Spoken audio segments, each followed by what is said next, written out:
Recién nos estábamos preguntando en el comentario introductorio acerca de el futuro del peronismo. Decíamos que muchas veces se lo dio por muerto al peronismo, muchas veces de hecho se dio por muerto al kirchnerismo, y como pasa desde el año 55 en adelante, los muertos que vos matáis pareciera ser que gozan de buena salud. Y a mí me gustaría conversar con alguien que, si hay alguien que conoce de peronismo, es Carlos Rucauf, a quien tenemos en línea. Rucauf, ¿cómo le va? ¿Qué tal, Federico? Un placer para mí estar hablando con uno de los tipos que más respeto en la Argentina. Bueno, no. Yo quiero decir que además somos tocayos, doblemente tocayos, porque tanto usted como yo nos llamamos Carlos Federico, por razones diferentes. Yo siempre dije que a mí me pusieron Carlos Federico por Marx y por Engels. Creo que no es su caso, o sí, no lo sé. No tengo idea, porque obviamente esto viene mucho de la tradición alemana de mi familia. Claro. Nosotros, si bien mis bisabuelos vinieron de la República Checa, estaba en poder de Alemania en esa época, Claro. Y había muchos Federicos importantes en la historia en general de todos esos países, ¿no? Es verdad. Bueno. Pero así que debe haber venido por ahí. Pero bueno, está bueno que seamos tocayos. Sí, claro, cómo no. Bueno, recién nos estábamos preguntando por esto que decía al principio, ¿no? Por el futuro del peronismo. Yo escucho con mucha frecuencia que estamos ante la agonía del peronismo. A mí me parece que no es saludable pensar en estos términos, porque me parece además que el peronismo es parte de la política nacional y sería absurdo pensar en un fin del peronismo, e incluso me parece peligroso, en esto alguna vez coincidimos en alguna mesa de La Nación Más, creo, incluso sería ingenuo pensar en un fin del kirchnerismo. Bueno, yo quiero saber esto, ¿cómo ve este futuro del peronismo por una parte, del peronismo en general y del kirchnerismo en particular? Yo creo que lo definí ese día en La Nación Más, pero lo repito acá, aquella vieja Ferrari se convirtió en 4 Fiat 600, que andan transitando por diversos caminos. Unos están pegados al kirchnerismo, quedaron secuestrados porque quisieron, ¿no? Obviamente, al lado de esta estructura que yo la califico de un tumor canceroso. El kirchnerismo fue un tumor que corrió a la Argentina y corroe también a lo que fueron los restos del peronismo. Usted sabe que le van a pegar por hacer estas comparaciones, ¿no? ¿Cómo? Usted sabe que le van a pegar por hacer estas comparaciones. Pero cuando uno se retiró de todo y tiene la edad que yo tengo, se da el lujo siempre de decir lo que siente, o si no, no tiene sentido, porque para qué voy a estar en los medios contando historias. Yo no aspiro a nada, sino en todo caso aclarar algunas cosas para que les sirva a los jóvenes, y en el caso de hoy también para que les sirva a los gobernantes, porque la presunción de que el otro no está más ocasiona graves problemas, siempre en la historia de la humanidad y naturalmente en la historia nuestra. Los demás también existen, y el kirchnerismo sí sigue siendo una estructura con un nivel de solidez asombroso, habida cuenta de no solamente de lo que sabíamos, ¿no? Sino de que ahora sabemos que hasta roban la comida a los pobres, ¿no? No debe haber nada más antiperonista que hambrear a la gente para quedarse con su comida. Ha habido muchos casos de corrupción en la historia, pero inventar comedores y que los camiones que iban a esos comedores terminen en una feria de la salada o terminen en almacenes. Tremendo. Es el colmo de la degradación.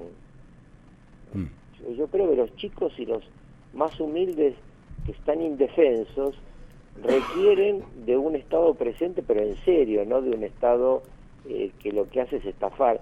Y también en cierta forma, Federico, yo creo que el triunfo de Milei explica, por una parte, que hay gente que le creyó en sus ideas, pero por el otro lado, que hay gente que no sabíamos que estaba tan lacerada. Sabíamos que había miseria, pero no que ellos veían el robo.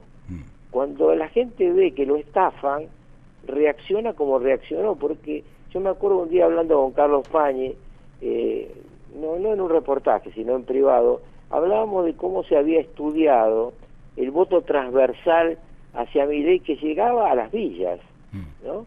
Entonces, ¿qué hace una persona muy humilde sosteniendo una idea liberal, libertaria? No, lo que estaba sosteniendo es, por favor, sáquenme de esto que me están destruyendo, ¿no? Total.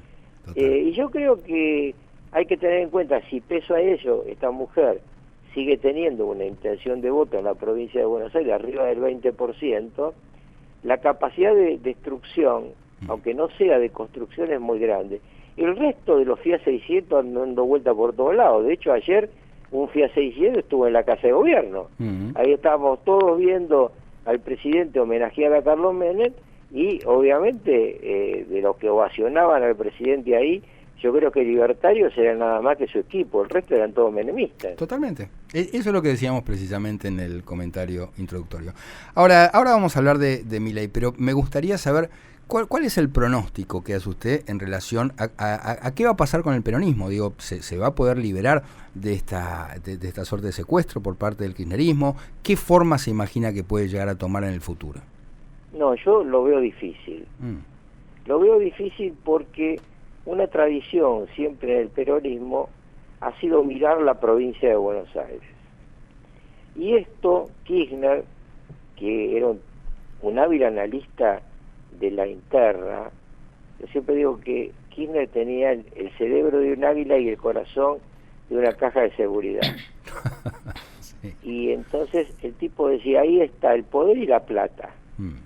Y entonces lo salteó al gobernador, que era Solá, y mandó a un emisario experto en ambas cosas, Julio De Vido, a que empezara a trabajar a los intendentes, es decir, a los famosos varones del conurbano, cuyo primer interés es subsistir.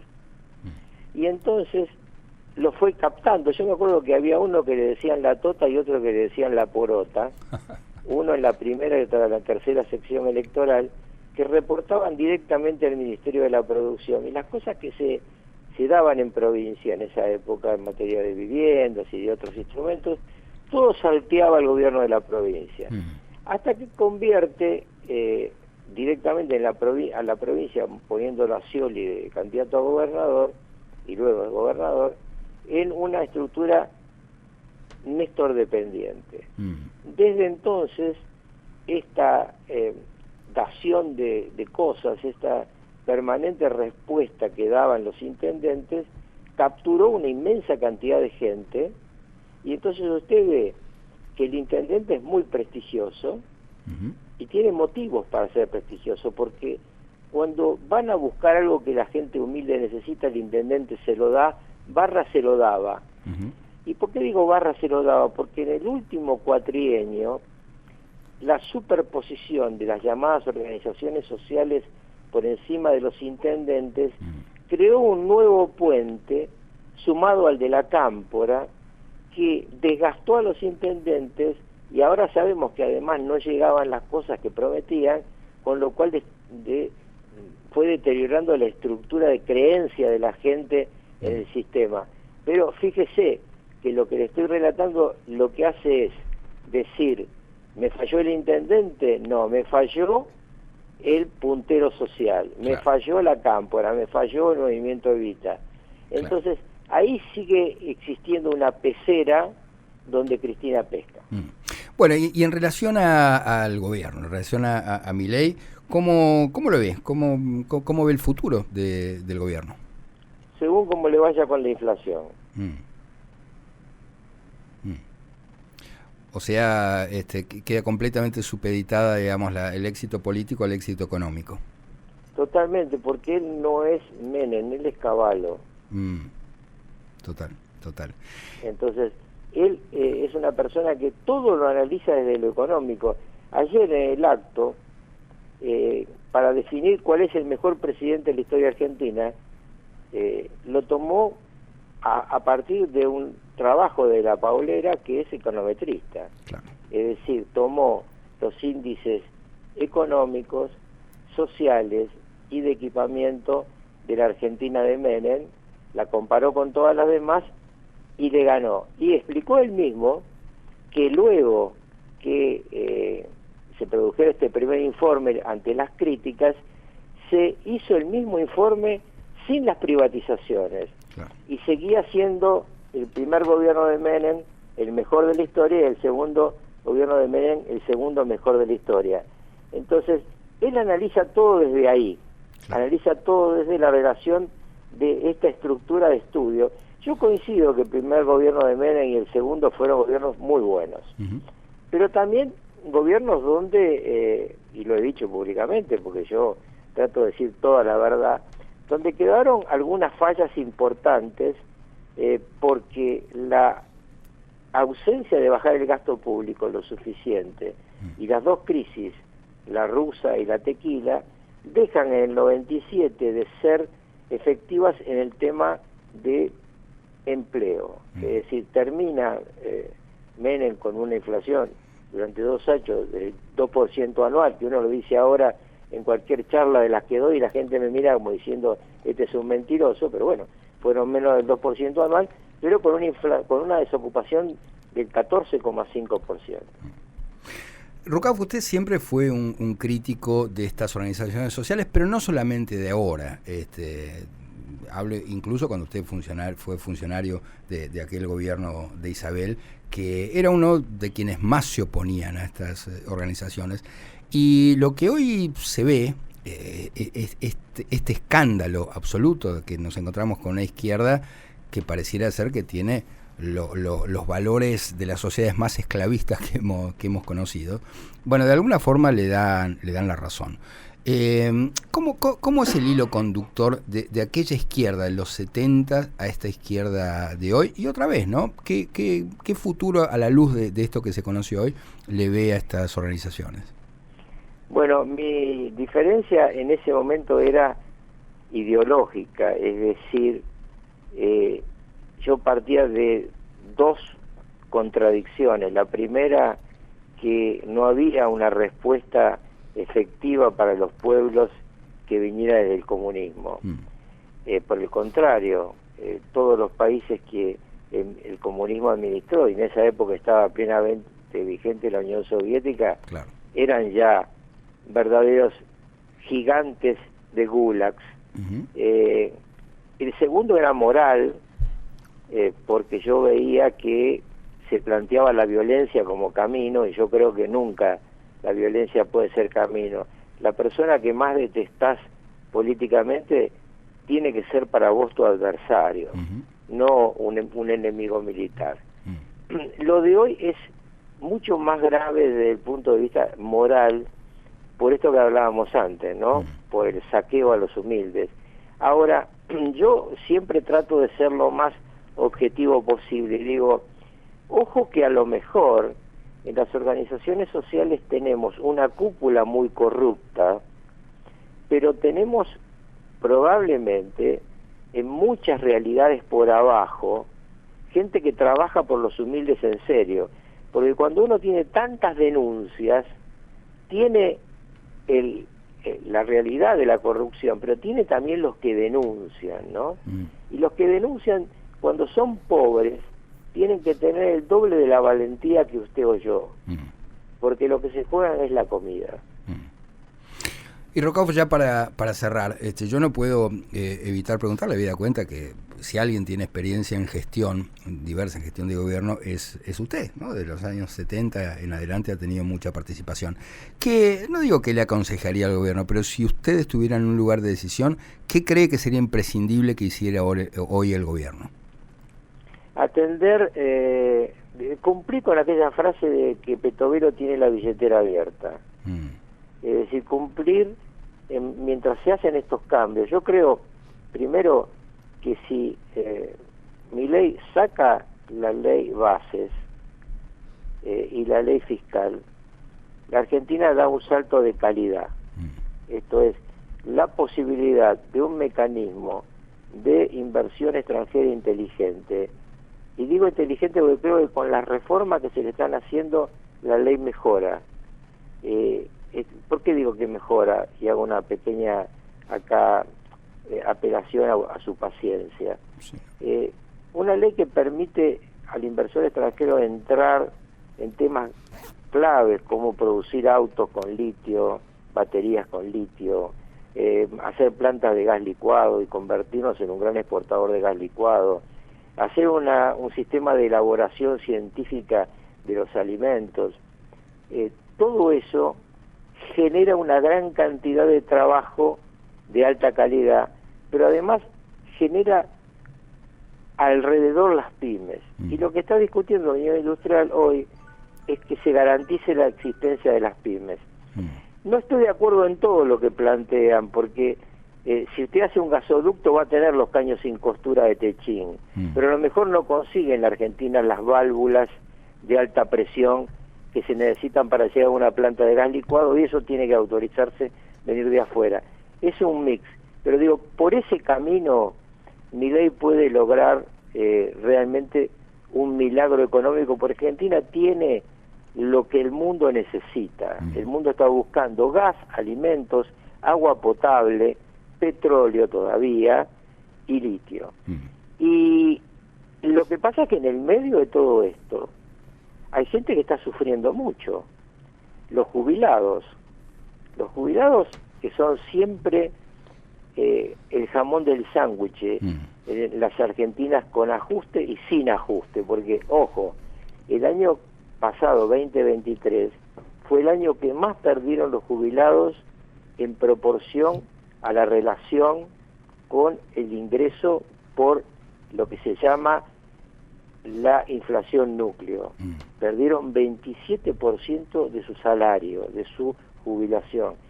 Y ahora siguen perdiendo. Entonces, me parece que no solamente hay que atender a la mínima, hay muchos jubilados que están en el medio, por ejemplo, empleados de seguros, empleados de bancos, empleados de empresas automotrices, etcétera, que han aportado toda su vida, que tenían una jubilación de 350, de 380.000 pesos, que ven que la mínima sube y la de ellos no.